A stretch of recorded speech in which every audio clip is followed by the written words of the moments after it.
महीनों की खींचतान जद्दोजहद के बाद लगता है कि कांग्रेस पार्टी ने और खास तौर से कांग्रेस के अध्यक्ष मल्लिकार्जुन खड़गे ने सचिन पायलट और अशोक गहलोत के बीच में एक पीस फार्मूला, शांति का कुछ ना कुछ फार्मूला जो है वो ढूंढ लिया है। क्योंकि आज एक अहम बैठक हुई राजस्थान को लेकर, जिसमें राहुल गांधी शामिल हुए, के सी वेणुगोपाल भी थे, कांग्रेस अध्यक्ष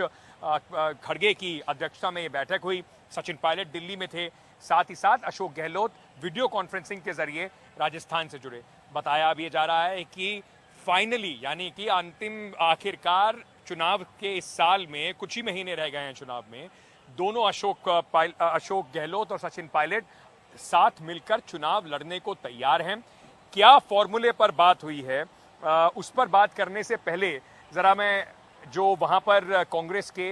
इंचार्ज हैं जनरल सेक्रेटरी रंधावा साहब, उनकी बात आपको सुनवाता हूं। फिर हमारे सहयोगी उमा शंकर के पास चलेंगे ये समझने के लिए कि पीछे की डील क्या है, किन मुद्दों पर सहमति बनी है। आज हमारी मीटिंग कोई तकरीबन 4 घंटे चली और टोटल जो हमारे कांग्रेस प्रेसिडेंट राहुल जी और वेणुगोपाल जी और 29 जो पार्टिसिपेंट्स थे, मिनिस्टर्स एंड अदर लीडर्स, सभी को एक एक को बुलाकर वहां उनके विचार लिए गए और सभी ने एक ही बात कही कि हम मिलकर बीजेपी को हराएंगे और कांग्रेस को लेकर आएंगे। और एक उन्होंने कहा कि कांग्रेस का एक फेस होगा और हमारे में कोई डिवीजन नहीं है, सभी लीडर हम इकट्ठे हैं। आने वाले कुछ महीनों के बाद राजस्थान के विधानसभा के चुनाव में, उन चुनावों के लिए क्या स्ट्रेटेजी होनी चाहिए, कैसे पिछले 25 सालों में लगातार यहाँ पर एक बार भाजपा एक बार कांग्रेस का जो प्रकरण चल रहा है उसको खत्म कर पुनः दोबारा सरकार कांग्रेस की कैसे बने, इस पर बहुत सार्थक, व्यापक और महत्वपूर्ण चर्चा हुई। सभी मुद्दों पर हम लोगों ने डिस्कशन किया, बड़े खुले दिमाग से किया और मुझे बताते हुए खुशी है कि सभी लोगों ने ये कॉन्फिडेंस व्यक्त किया है कि हम अगले कुछ महीनों में मेहनत कर अपनी सरकार को रिपीट कर सकते हैं। हम सबका ध्येय ये है कि कैसे दोबारा कांग्रेस की सरकार राजस्थान में बनाए। मध्य प्रदेश, छत्तीसगढ़, राजस्थान 2018 में तीनों स्टेट्स में कांग्रेस पार्टी जीती थी। इस बार पुनः वही होने वाला है, भारी बहुमत से हम लोग सरकार बनाएंगे और उसके पश्चात 2024 का जो लोकसभा चुनाव होगा उसका भी फर्क इस पर पड़ेगा। चलिए सीधे चलते हैं मेरे सहयोगी उमा शंकर सिंह के पास, जो इस मीटिंग के ऊपर जानकारी दे रहे हैं। उमा, तो क्या डील हुई है, ऐसी क्या पीस फार्मूला है, शांति फार्मूला है जिस पर दोनों अशोक गहलोत और सचिन पायलट मान गए?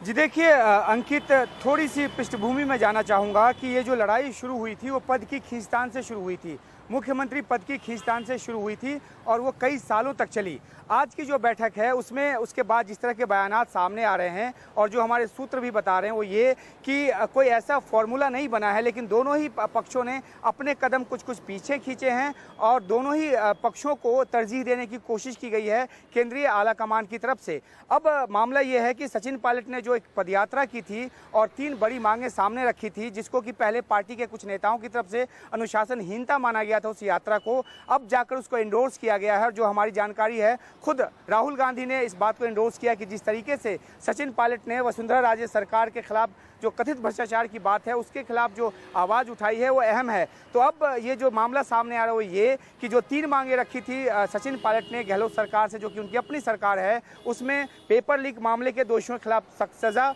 उसके लिए एक विधेयक लेके आने जा रही है सरकार। अगले सत्र में कानून बनाया जाएगा, उम्र कैद की सजा तक उसमें मुकर्रर की जाएगी। दूसरा जो राजस्थान पब्लिक सर्विस कमीशन है उसमें जो व्याप्त धांधली भ्रष्टाचार है उस पर अंकुश, उसके लिए भी एक आश्वासन दिया गया है कि एक ज़्यादा बेहतर तरीके से वहाँ पे नियुक्तियाँ होंगी। और तीसरी अहम मांग वसुंधरा राजे सरकार के खिलाफ जो कथित जो भ्रष्टाचार के आरोप हैं उनकी जांच की बात, तो उस पर भी एक भरोसा दिया गया है। और क्योंकि ये ओवरनाइट होने की बात नहीं है तो ऐसे में थोड़ा सा इंतजार सचिन पायलट को और करना पड़ेगा, लेकिन जिस तरह से खुद उन्होंने बयान दिया है और कहा है कि हम एकजुट होकर लड़ेंगे, जाएंगे तो कांग्रेस पार्टी कम से कम ये मानकर चल रही है कि राजस्थान में जो एक खींचतान की लड़ाई थी वो खत्म हो गई है और अब सारा ध्यान जो है वो चुनाव लड़ने की तरफ